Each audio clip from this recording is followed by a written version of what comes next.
हम इस वीडियो में इंडिपेंडेंट इवेंट्स का टॉपिक डिस्कस करेंगे प्रोबेबिलिटी का।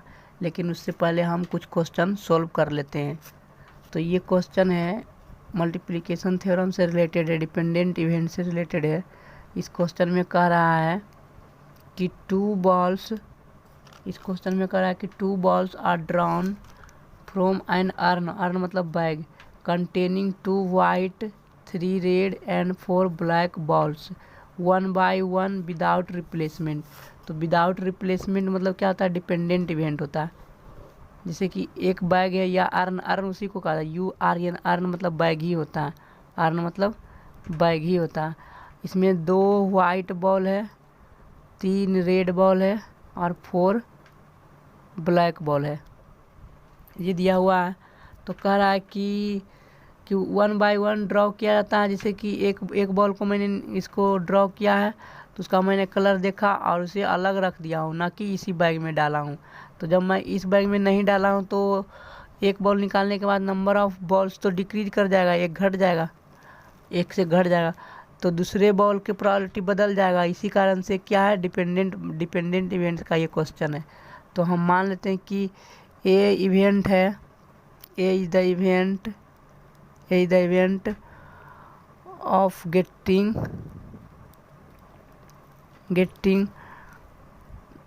red ball।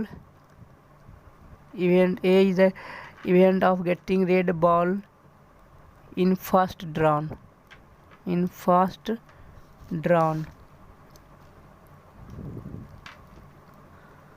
और B मान लेते हैं, B जो इवेंट है B is the event of getting red ball in second round.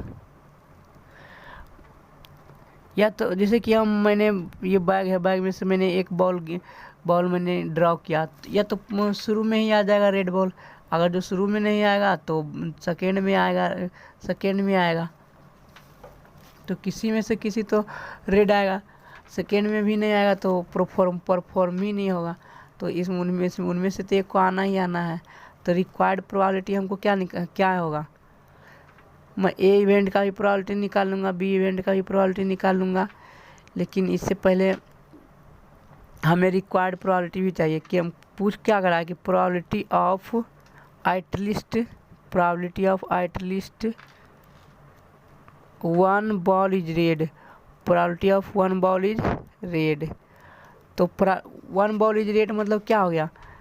या तो पहला बॉल रेड आया होगा और दूसरा बॉल रेड नहीं आया होगा। एक हो गया ये यूनियन।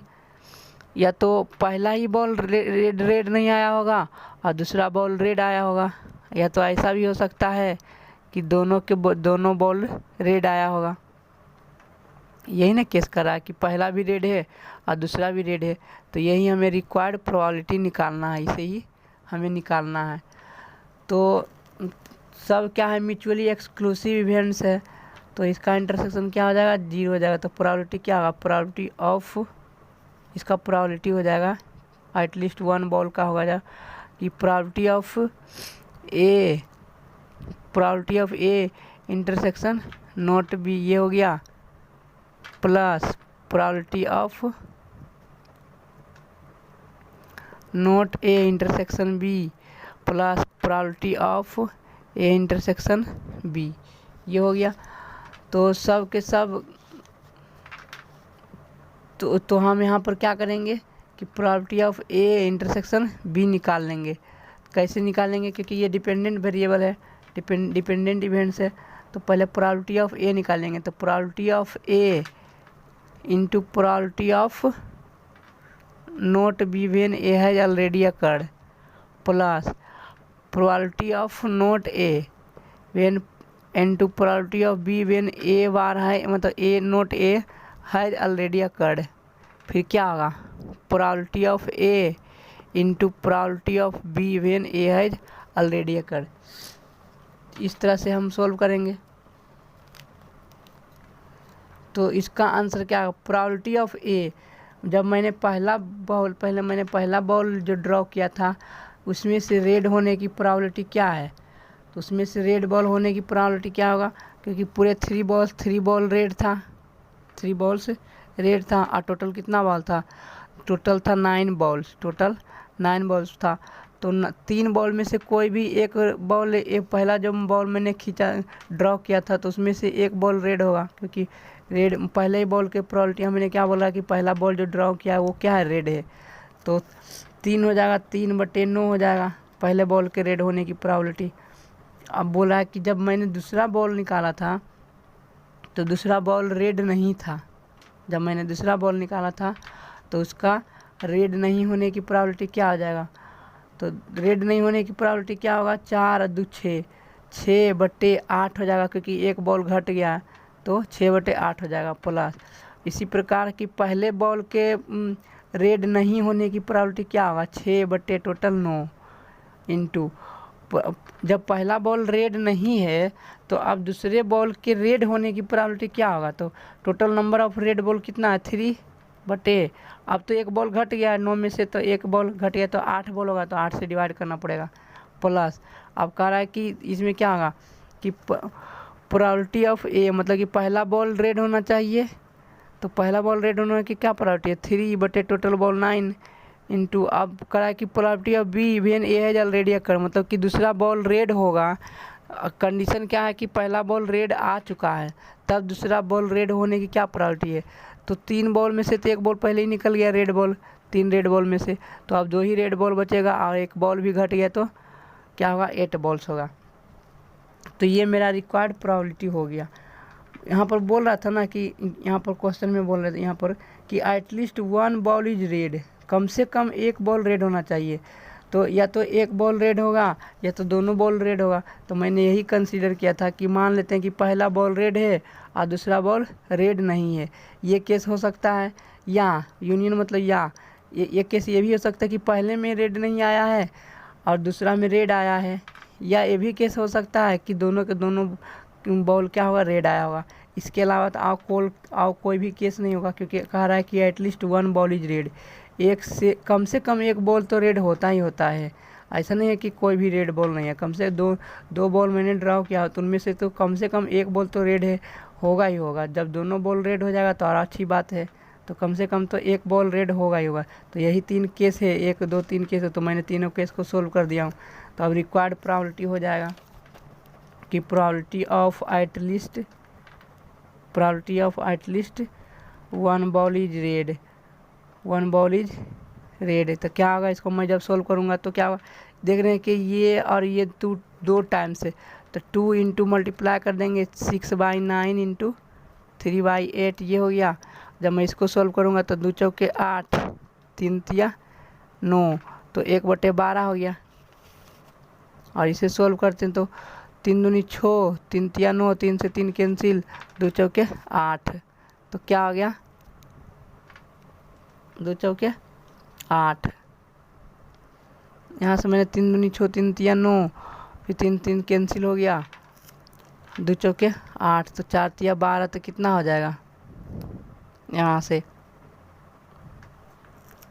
जब मैं इसे सोल्व करूँगा तो क्या होगा, 2/4 है, तो 2/4 और प्लस 1/12, तो इसको जब करूँगा तो कितना आएगा, 4 तिया 12, तो 3 6 1 7/12 आंसर हो गया। ये तो पहला मेथड है। तो इतना अगर जो ये इतना लंबा करने से अगर जो 3 बॉल ड्रॉ कर दे तो और लंबा हो जाता, तो उससे बेहतर है कि क्या करेंगे कि रिक्वायर्ड प्रोबेबिलिटी निकालने के लिए कि ऐसे भी तो हम कर सकते हैं। रिक्वायर्ड प्रोबेबिलिटी निकालने के लिए ये सेकेंड मेथड है, जो मैं लिख रहा हूँ नीचे, ये सेकेंड मेथड है। कह रहा कि एटलीस्ट एक बॉल रेड होना चाहिए, तो मैं वैसा कंसीडर कर लूँगा टोटल केस में से कि कोई भी बॉल रेड नहीं हो। टोटल में से क्या करेंगे, घटा देंगे कि कोई बॉल्स रेड नहीं हो, तो उसका प्रोबेबिलिटी क्या हो जाएगा, उसका प्रोबेबिलिटी हो जाएगा 1 माइनस कि पहला बॉल भी रेड नहीं है एंड दूसरा बॉल भी रेड नहीं है। ये मैं केस कंसीडर कर लूँगा तो भी आंसर आ जाएगा, पहला बॉल भी रेड नहीं है एंड दूसरा बॉल भी रेड नहीं है, और एक में से घटा दूंगा तो आंसर आ जाएगा। ये शॉर्टकट मेथड है, इसलिए इसे यही ज़्यादा मैं यूज करूँगा, तो इसे अच्छी तरह से याद रखना। तो 1 minus probability of not A into probability of not B when A has not A. तो क्या होगा 1 माइनस, जब पहला बॉल के रेड नहीं होने की प्रोबेबिलिटी क्या होगा, पहला बॉल के रेड नहीं होना के प्रोबेबिलिटी क्या होगा कि कोई भी बॉल रेड नहीं होना चाहिए। तो टोटल कितना बॉल ऐसा है जो कि रेड नहीं है, तो 6 बॉल ऐसा है जो कि रेड नहीं है, तो 6 और टोटल बॉल्स 9 हो गया। ठीक, अब बोल रहा है कि जब पहला बॉल रेड नहीं है तो अब दूसरे यहाँ पर कर रहा है कि into probability of B when A has not red, मतलब कि पहला बॉल रेड नहीं है और तो दूसरा बॉल रेड नहीं होने की क्या प्रोबेबिलिटी होगा। पहला बॉल रेड नहीं है तो दूसरा बॉल रेड होने की क्या, दूसरा बॉल रेड नहीं होने की क्या प्रोबेबिलिटी होगा कि अब तो एक बॉल निकल गया, तो 6 बॉल में से एक बॉल निकल गया, तो अब मेरे पास कितना बॉल बचेगा, 5 बॉल ऐसा बचेगा कि जो कि रेड नहीं है। तो 5 बटे एक बॉल घट गया तो 8। तो इसे हम सोल्व कर लेते हैं। तो जब इसे भी सोल्व करेंगे तो 7 बटे 12 ही आना चाहिए दोनों मेथड से। तो इसे सोल्व करते हैं। 3 दूनी 6, 3 तिया 9, 2 चौके 8, तो 5 बटे 12, तो 12 में से 5 गया क्या हो जाएगा, 12 में से 5 गया तो 7 बटे 12।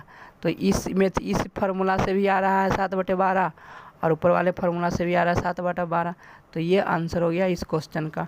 अब हम एक और क्वेश्चन सोल्व करते हैं, वो इंडिपेंडेंट इवेंट्स का क्वेश्चन होगा। तो हम इंडिपेंडेंट इवेंट्स का हम क्वेश्चन सोल्व करते हैं अगला पेज पर। इस क्वेश्चन में कह रहा है कि 2 integers are selected at random from integer 1 through 11, मतलब 1 से 11 तक इंटीजर है। इसमें से हमें 2 इंटीजर इस प्रकार सेलेक्ट करना है कि if the some is even, दोनों जो मैंने इंटीजर जो सिलेक्ट किया है उसका सम इवन है, तो find the probability that both the numbers are odd. पहले आ चुका है, जो मैंने जब 2 इंटीजर सेलेक्ट किया हूँ तो पहले आ चुका है कि दोनों इंटीजर का सम क्या इवेन दिया हुआ है। तो मान लेते हैं कि A be the event of getting sum of both integer, event of getting sum of both integer is even, integer is even. ये क्या है, ये इवेंट है, पहले अकर कर चुका है कि if the some is even, करा कि सम क्या है, दोनों इंटीजर का जो आया है उसका सम क्या है, इवन है, ये आ चुका है। तो अब हमें ये हमें पता करना है कि find the probability that both numbers are odd. तो अब क्या प्रोबेबिलिटी होगा कि दोनों नंबर ओड है। तो event of getting both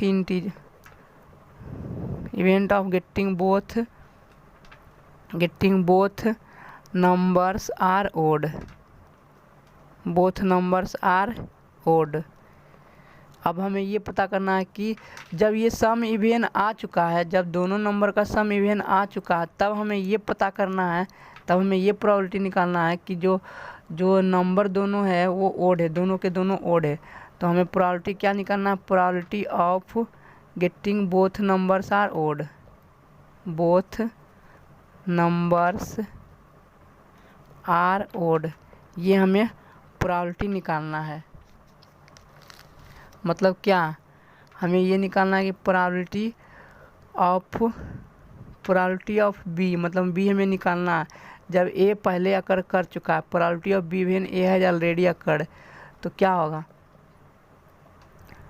probability of B when A has already occurred, तो प्रोबेबिलिटी ऑफ बी ए कर चुका है, तो probability of A into probability of B when A has already occurred, ये हो जाएगा।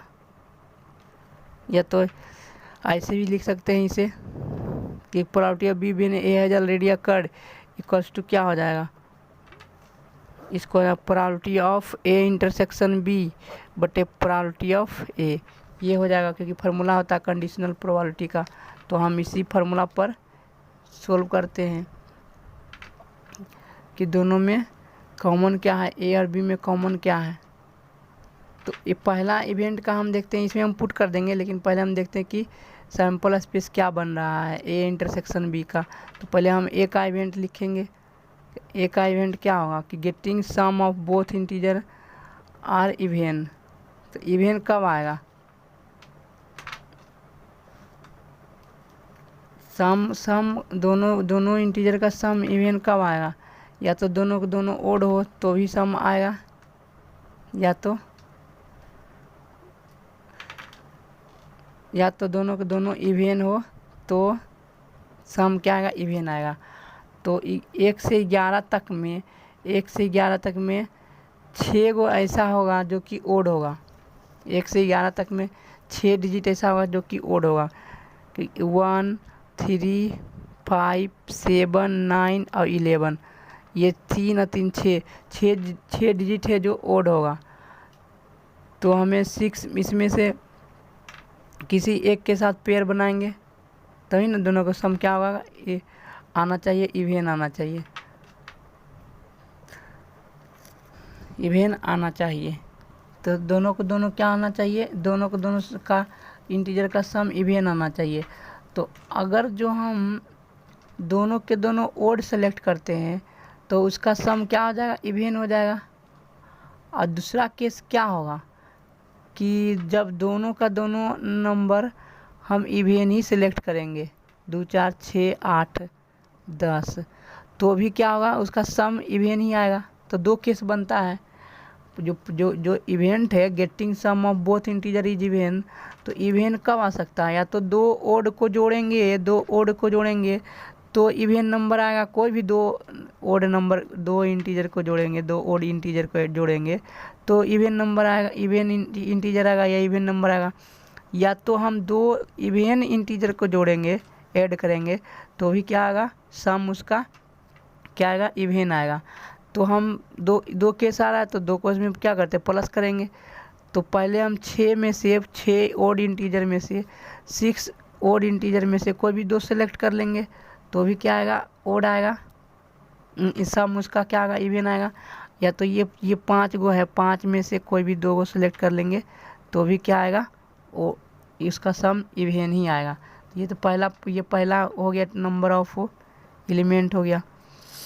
तो इसका प्रोबेबिलिटी क्या हो जाएगा, इसका प्रोबेबिलिटी हो जाएगा, प्रोबेबिलिटी ऑफ ए हो जाएगा 6C2 + 5C2 डिवाइडेड बाई 11 में से 2 को सिलेक्ट करना है, 11C2। ये हो गया प्रोबेबिलिटी ऑफ ए। अब हमें निकालना है प्रोबेबिलिटी ऑफ बी कि मतलब getting both numbers are odd. दोनों के दोनों नंबर हमें क्या चाहिए, ओड चाहिए। तो दोनों के दोनों नंबर ओड चाहिए। तो 6 नंबर ओड है, 6 ओड नंबर है, 6 ओड इंटीजर है। तो 6 ओड इंटीजर में से 2 इंटीजर को सिलेक्ट करने के तरीका क्या होगा, 6C2। अब इसे हम 11C2 सेलेक्ट करें तो ये प्रोबेबिलिटी आ गया बी का, कि probability of B getting both numbers are odd. अब हमें निकालना है कि बोथ नंबर्स, प्रोबेबिलिटी निकालना है कि probability of both numbers are odd. तो क्या होगा इसका आंसर, कब, जब ए अकर कर चुका है पहले ही। तो यही इस फार्मूला में पुट कर देंगे कि प्रोबेबिलिटी ऑफ, ये क्या फार्मूला है, probability of B when A has already occurred. मतलब कि दूसरे जो मैंने दोनों जो बी इवेंट माना है, ये बी इवेंट कि बोथ नंबर्स आर ओड, कब, जब यह बताया जा चुका है, मतलब देखा जा चुका है कि दोनों इंटीजर का सम इवेन आना चाहिए, ये जो इवेन है। तो क्या होगा, probability of A intersection B बटे प्रोबेबिलिटी ऑफ ए। तो दोनों में कॉमन क्या है वो भी तो देखना है हमको। तो दोनों में क्या कॉमन है, ए इंटरसेक्शन बी का भी तो प्रोबेबिलिटी निकालना है कि दोनों के दोनों ओड भी रहने चाहिए और सम भी इवेन होना चाहिए।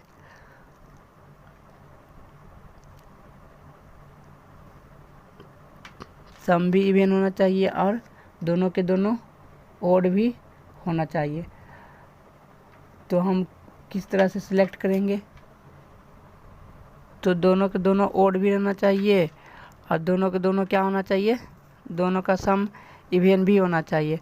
तो ये तो इवेन वाला केस है, ये इवेन वाला केस है और ये ओड वाला केस है। तो दोनों को दोनों ओड चाहिए ना, इंटरसेक्शन में क्या होता है दोनों को दोनों ओड चाहिए। तो ओड वाला ये केस है कि 6c2 जो है वो ओड है, ओड आ रहा है, ओड इंटीजर को हम सिलेक्ट किए हैं और इसके कारण सम जो आएगा दोनों डिजिट का वो क्या आएगा, इवेन आ रहा है। तो मेरा दोनों कंडीशन फुलफिल हो रहा है।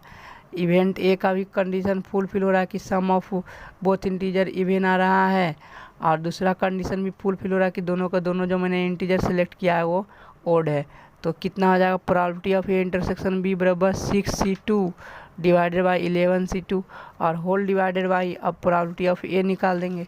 तो प्रोबेबिलिटी ऑफ ए मैंने क्या लिखा था ऊपर में, प्रोबेबिलिटी ऑफ ए बराबर 6c2 plus 5c2 whole divided by 11c2। तो यहाँ पर क्या होगा 6c2 plus 5c2 whole divided by 11c2। तो 11c2 तो कैंसिल हो जाएगा, 11c2 तो कैंसिल होगा वो नीचे, तो ऊपर में क्या होगा 6c2 बटे 6c2 प्लस 5c2, यही मेरा रिक्वायर्ड आंसर होगा। तो हम अगला क्वेश्चन लेते हैं और उसे सॉल्व करते हैं अगले पेज पर। इसका आंसर कितना हो गया है 6c2 divided by 6c2 plus 5c2, इसे सॉल्व करेंगे तो आंसर कम्प्लीटली आ जाएगा। तो हम अगला पेज पर अगला क्वेश्चन सॉल्व करते हैं। इस क्वेश्चन में करा है consider the experiment of tossing a coin, if the coins shows head toss it again, but if it is shows tail then it throw a die, find the conditional probability of event क्या कि die shows a number greater than 4, 4 से बड़ा होना चाहिए, given that there is at least one tail दिया हुआ है। तो हम सबसे पहले तो सैंपल स्पेस लिखते हैं कि सैंपल स्पेस होगा क्या। तो सैंपल स्पेस क्या होगा, मान लेते हैं कि पहले मैं क्या किया हूँ, क्वाइन को टॉस किया हूँ। तो क्वाइन को टॉस किया हूँ तो क्या आएगा, या तो हेड आएगा या तो टेल आएगा। तो अगर जो मान लेते हैं कि पहले हेड आ गया, ठीक, तो हेड आ गया, तो जब एक बार हेड आ जाता तो फिर क्वाइन को ही टॉस किया जाता। तो फिर क्वाइन को जब टॉस किया तो या तो हेड आएगा, तो उसके साथ मैंने एक कंडीशन लिखा, और दूसरा कंडीशन क्या हो सकता है कि हेड के साथ टेल आएगा।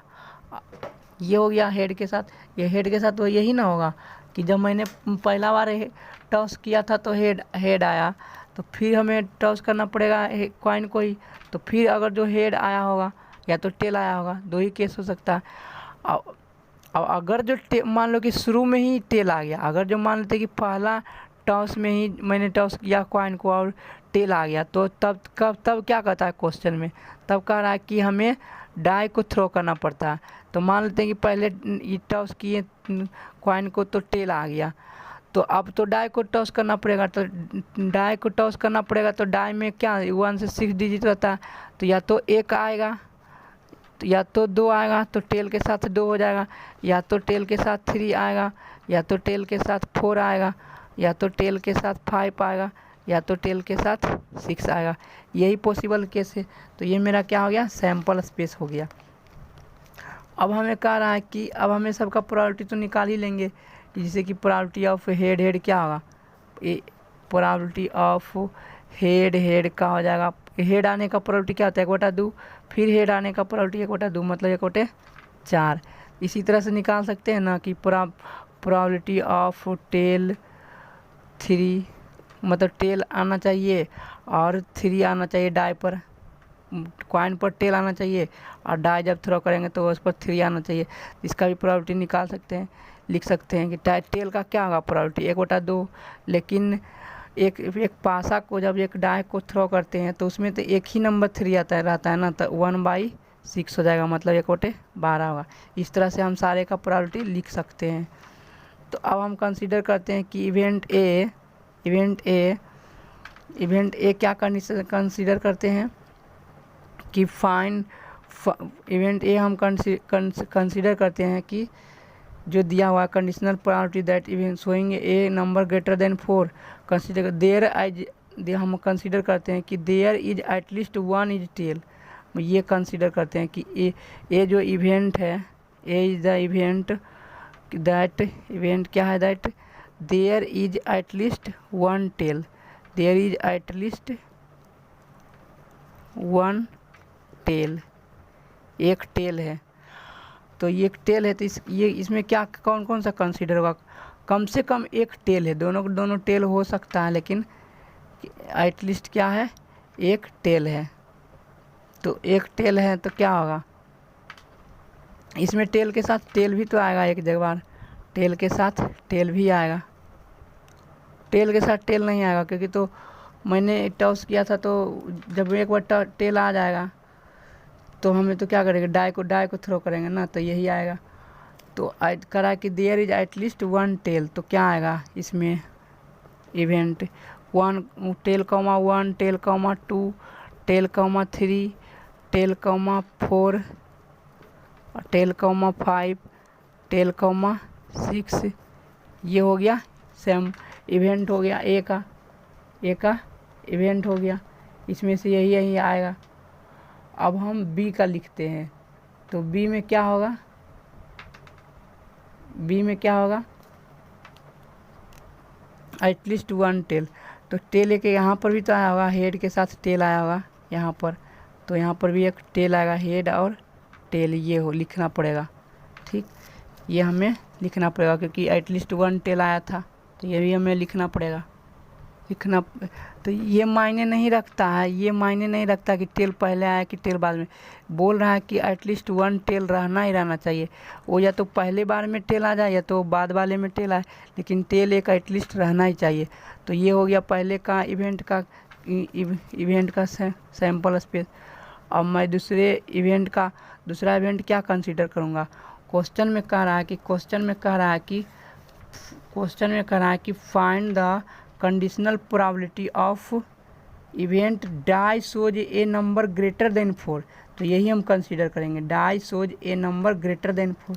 तो हम इसे कंसीडर करेंगे कि die shows number greater than 4, die shows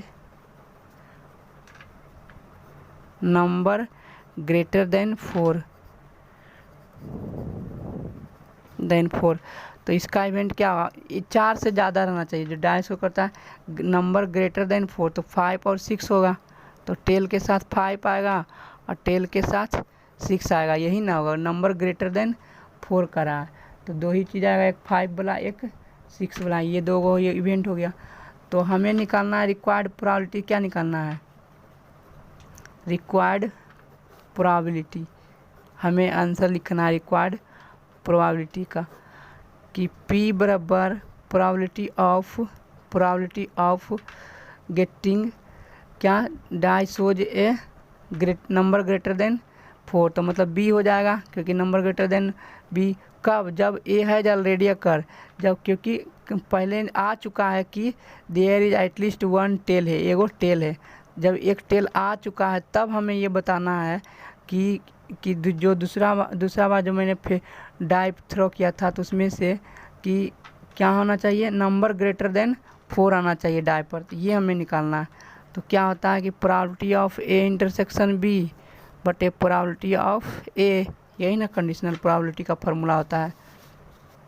तो हम दोनों में कॉमन देखेंगे ए इंटरसेक्शन बी, इन दोनों में कॉमन क्या है, एक 5 वाला एलिमेंट है कॉमन और एक 6 वाला एलिमेंट कॉमन है, 2 एलिमेंट कॉमन है, तो 2 से डिवाइड करना पड़ेगा probability of A intersection B को निकालने के लिए।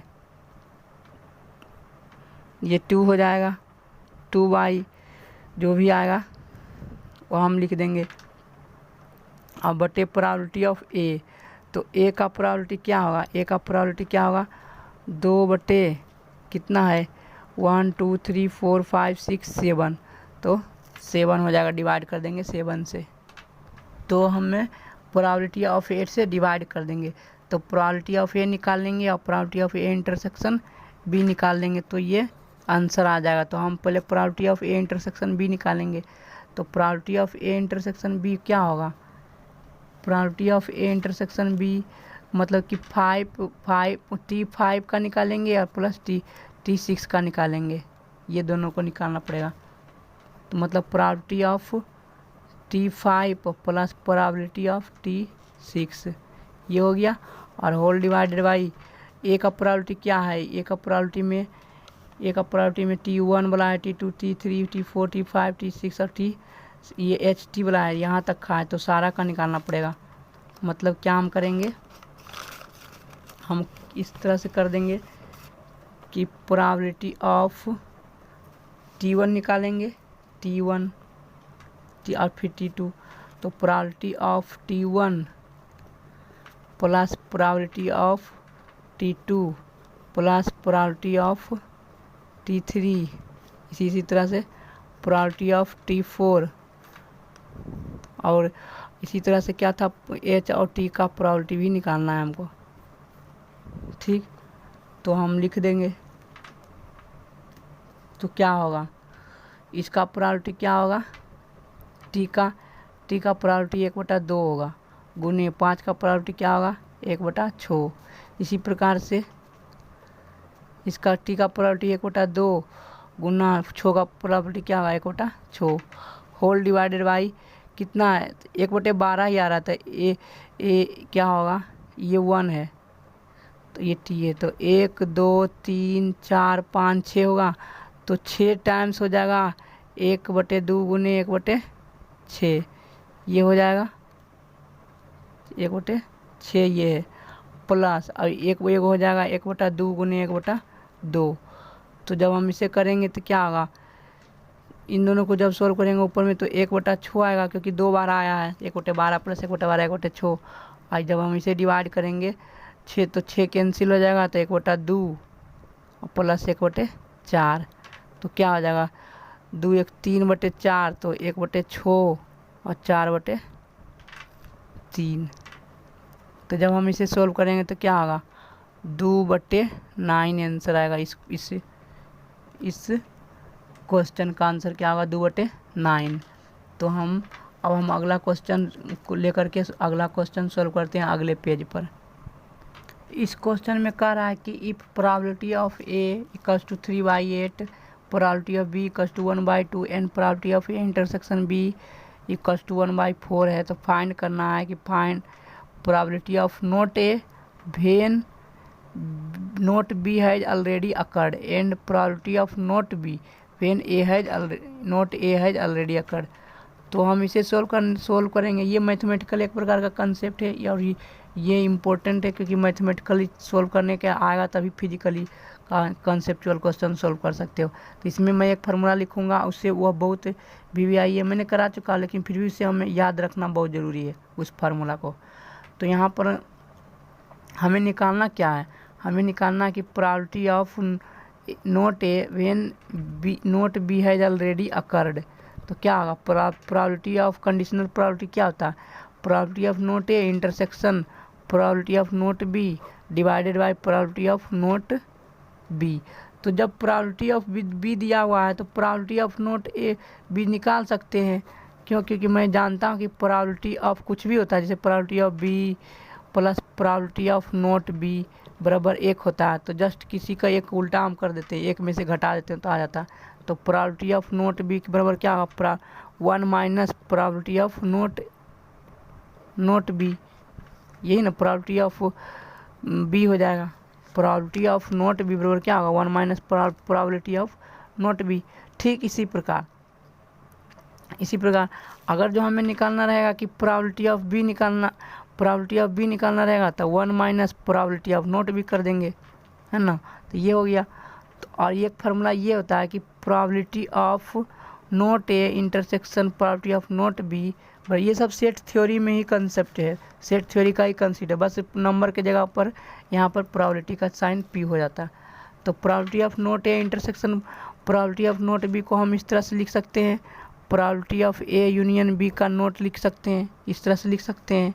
और probability of A union B का नोट को हम क्या लिखेंगे 1 minus probability of A union B लिख सकते हैं, इस तरह से हम लिख सकते हैं।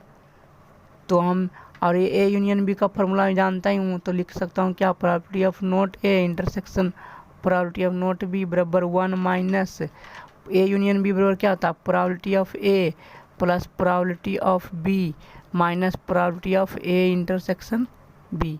तो इसे सोल्व कर लेंगे तो आंसर आ जाएगा। तो हम इसे सोल्व करते हैं तो क्या होगा, 1 माइनस प्रोबेबिलिटी ऑफ ए दिया हुआ है क्वेश्चन में 3/8 प्लस प्रोबेबिलिटी ऑफ बी भी दिया हुआ है 1/2 minus probability of A intersection भी दिया हुआ 1/4। तो यहाँ से आ जाएगा probability of not A intersection probability of not B. तो 1 माइनस तो क्या आएगा, इसका एलसीएम लेंगे तो 8 हो जाएगा। तो यहाँ पर 4 दूनी 8 तो 2 और 2 चौका 8 तो 4, 4 में से 2 गया 2, 2 3 5/8 तो क्या होगा 3/8 ये आ गया, 3/8 आ गया। तो अब हम इसे पुट कर देंगे इक्वेशन नंबर 1 में। इक्वेशन नंबर 1 से क्या आ जाएगा, probability of not A when probability of not B बराबर हो जाएगा 3/8 divided by probability of not B मैंने निकाला था कि 1/2 आएगा। तो क्या आ जाएगा 3/4 आंसर हो जाएगा इस पहले क्वेश्चन का। 3/4 आ गया।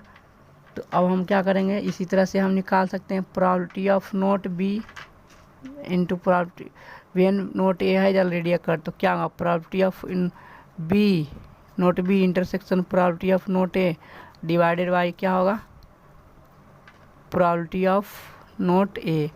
तो दोनों का इंटरसेक्शन तो वही आएगा 3/8 और डिवाइडेड बाई नोट ए का क्या होगा 5/8। तो इसका आंसर होगा 3/5। तो इस तरह से मैंने फार्मूला बता दिया हूँ कि कौन सा फार्मूला अप्लाई होगा। अब हम तो अगला क्वेश्चन सॉल्व करते हैं इंडिपेंडेंट इवेंट का अगले पेज पर। इस क्वेश्चन में कह रहा है कि ए bag contains 5 white 7 red and 4 black balls. If 4 balls are drawn 1 by 1 with replacement, what is the probability that none is white?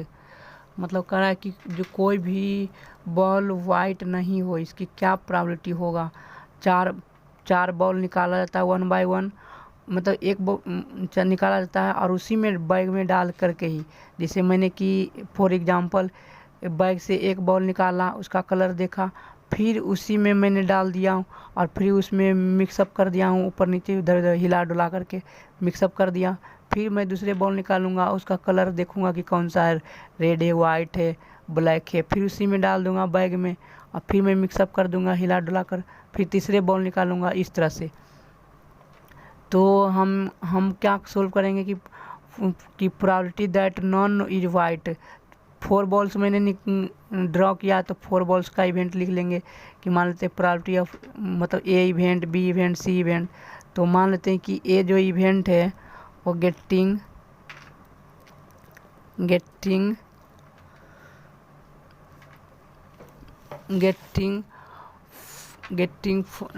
First drawn ball is not white. Getting first drawn ball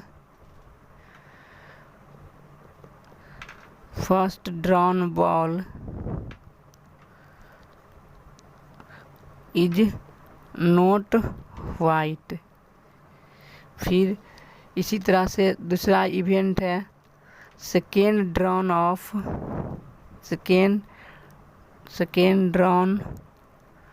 ball is not white. C क्या है, third drawn ball is not white. अच्छा चौथा क्या होगा, fourth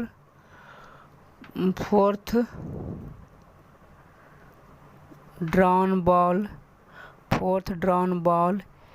is also not white. मतलब कि कोई के पहला बॉल भी वाइट नहीं था, दूसरा बॉल भी वाइट नहीं था, तीसरा बॉल भी वाइट नहीं था, चौथा गेंद भी वाइट नहीं था। तो हमें यही निकालना है कि probability of non is white मतलब क्या, ये डी है मान लेते हैं सपोज दैट। तो रिक्वायर्ड प्रोबेबिलिटी हमें क्या होगा, रिक्वायर्ड प्रोबेबिलिटी हमें क्या निकालना है कि प्रोबेबिलिटी ऑफ पहला बॉल भी वाइट नहीं रहे और दूसरा बॉल भी वाइट नहीं रहे, तीसरा बॉल भी वाइट नहीं रहे, एंड चौथा बॉल डी भी वाइट नहीं रहे। नॉन बॉल इज वाइट, ये हमें निकालना है। चूँकि यहाँ पर बॉल को बार बार रिप्लेस कर रहे हैं, बैग में ही डाल रहे हैं, तो चारों के चारों इवेंट जो है ABCD इवेंट्स क्या है, चारों के चारों इवेंट्स क्या है, इंडिपेंडेंट है, क्योंकि रिप्लेसमेंट कर रहे हैं ना, बार बार उसी में डाल रहे हैं। तो जब इंडिपेंडेंट होता है तो कंडीशन क्या होता है, तो इंडिपेंडेंट होता है तो probability of A intersection B intersection C intersection D बराबर होता है probability of A into probability of B into probability of C into probability of D, ये होता है। तो मैं सारा का प्रोबेबिलिटी निकाल करके क्या करूँगा, मल्टीप्लाई कर दूंगा। तो पहले गेंद के वाइट नहीं होने की क्या प्रोबेबिलिटी है, पहले गेंद के जो मैंने पहला बॉल ड्रॉ किया उसके वाइट नहीं होने की क्या प्रोबेबिलिटी है। बैग में 5 वाइट बॉल है, 7 रेड बॉल है और 4 ब्लैक बॉल है। तो पहले बॉल के वाइट नहीं होने की क्या प्रोबेबिलिटी है, 7×4 11 बॉल ऐसा है, 11 बॉल ऐसा है जिसका कलर वाइट नहीं है। तो 11 बटे टोटल नंबर ऑफ बॉल कितना होगा, 11×5 16 हो जाएगा। पहला बॉल के वाइट नहीं होने की प्रोबेबिलिटी क्या होगा, 11/16। ठीक इसी प्रकार दूसरा बॉल का भी प्रोबेबिलिटी उतना ही होगा। क्यों, क्योंकि मैंने जो बॉल निकाला था बैग से फिर उसी में डाल दिया हूँ, तो अभी भी तो मतलब कि वाइट बॉल नहीं, मतलब कि कितना है कि कितना ऐसा बॉल है जो कि वाइट नहीं है। तो 11 बॉल ऐसे हैं जो कि वाइट नहीं है, क्योंकि मैंने वो जो बॉल ड्रॉ किया था उसी में डाल दिया हूँ। तो अभी भी तो वो 11 ऐसे बॉल हैं जो कि वाइट नहीं है। तो क्या होगा, प्रोबेबिलिटी ऑफ B मतलब दूसरे जो बॉल मैंने ड्रॉ किया था उसका वाइट नहीं होने की भी तो प्रोबेबिलिटी क्या होगा, 11/16। ठीक इसी प्रकार तीसरे बॉल का भी प्रोबेबिलिटी क्या होगा, वाइट नहीं होने की प्रोबेबिलिटी क्या होगा, 11/16। ठीक इसी प्रकार चौथे गेंद का भी वाइट नहीं होने की प्रोबेबिलिटी क्या होगा, 11/16। मतलब कि आंसर क्या होगा, 11/16 पर पावर 4, क्योंकि 4 बार आया है। तो यही रिक्वायर्ड आंसर हो गया इस क्वेश्चन का। तो हम इस वीडियो को यहीं पर समाप्त करते हैं। अगले लेक्चर में इंडिपेंडेंट इवेंट का क्वेश्चन सॉल्व करेंगे और उसका कंसेप्ट डिस्कस करेंगे।